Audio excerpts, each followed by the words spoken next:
Here are the numbers. 134 out of 235 Democratic House members now support impeachment proceedings, plus one independent, of course.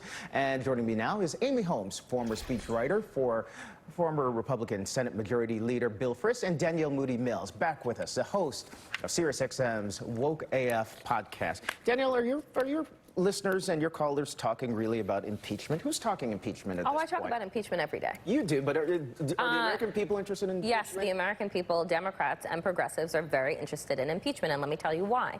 It is not about just removing Donald Trump from office, which we know that Moscow Mitch will never do.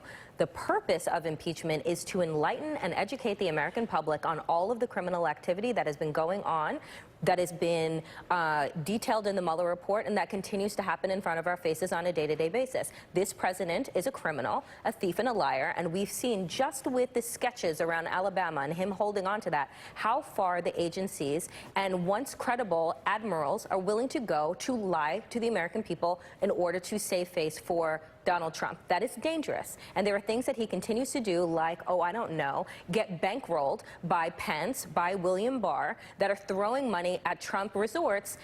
That's our money. So yeah, there's a problem here, and he needs to be held accountable for that. You do that through impeachment. Okay, well, we'll get to that, to the bankrolling and all that stuff in a second there. But I mean, I assume that a lot of Republicans on the Hill or beyond, they hear that they're going to start these impeachment proceedings, investigation, and probably saying, bring it on. I was going to say, some Republicans would actually welcome impeachment proceedings because it would get Democrats so off track from winning messages with the American people on issues, kitchen table issues, pocketbook issues. And let's face it, the American people are not going to be impeaching President Trump over Sharpiegate. That's ridiculous. And if you want, accountability for any politician, including the President of the United States, we have a process for that. It's called elections, and they're coming up. So with this impeachment process, what we're seeing, at least from the Democratic side, is, Danielle, you and your listeners might, be excited and, getting out the popcorn ready to pop it for impeachment proceedings. But we've seen Democratic leadership, they're trying to put on the brakes. Yeah, that they're telling the left flank of their party, no, this is not going to be good for Democrats. We need to beat Donald Trump in 2020 in November with a winning candidate. And I do want to note what Politico is reporting about all of this. They're saying that Democrats are hopeful that by explicitly defining their impeachment inquiry, it'll heighten their leverage to compel some people,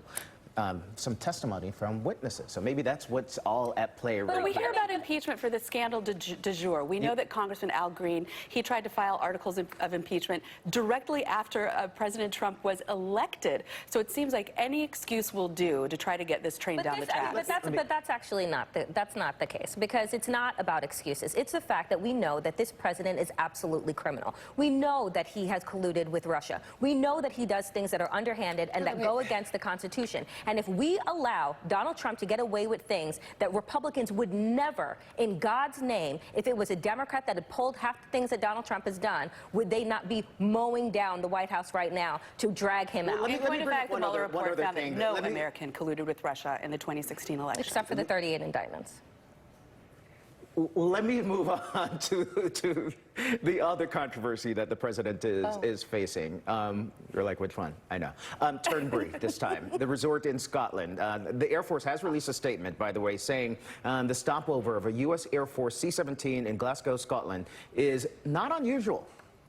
They made reservations through the defense travel system and used the closest available and least expensive accommodations to the airfield within the crew's allowable hotel rates. Could this be a little bit more of an ethics problem for the administration than first thought? Yeah, because all of a sudden, apparently Americans, the military, the vice president, the attorney general couldn't do anything, couldn't stay anywhere without going to a Trump hotel. I mean, I don't know where the Obama team was going before, but ethically, yes, there's something wrong there. When Pence has to come out and say, oh, don't worry about it, I used my own money to stay on the opposite side of Ireland, or William Barr is saying, oh, don't worry about it, I'm using my own money to pay into the coffers of Donald Trump with a $30,000 holiday party. Yeah, this is ethically completely wrong and problematic and needs to be checked. You just stipulated that they used their own money. They can use their own money to stay wherever they like if they're trying to gain favor with the boss. Is that any surprise? Secondly, if there is an ethics violation when it comes to the military, I think it has to do with the military's choice of that hotel. There doesn't seem to be any legal problem with that. But we also know, Candace, we also know that 2 out of 3 emoluments cases having to do with Trump hotels have been thrown out of court. The Trump hotels should not be discriminated against because they have the Trump name on them. In fact, the emoluments clause has to do with corrupt influence, and even this network reported could be narrowly construed and defined as to say putting money in President Donald Trump's pocket, which these expenditures did not do. Gonna have to leave it there.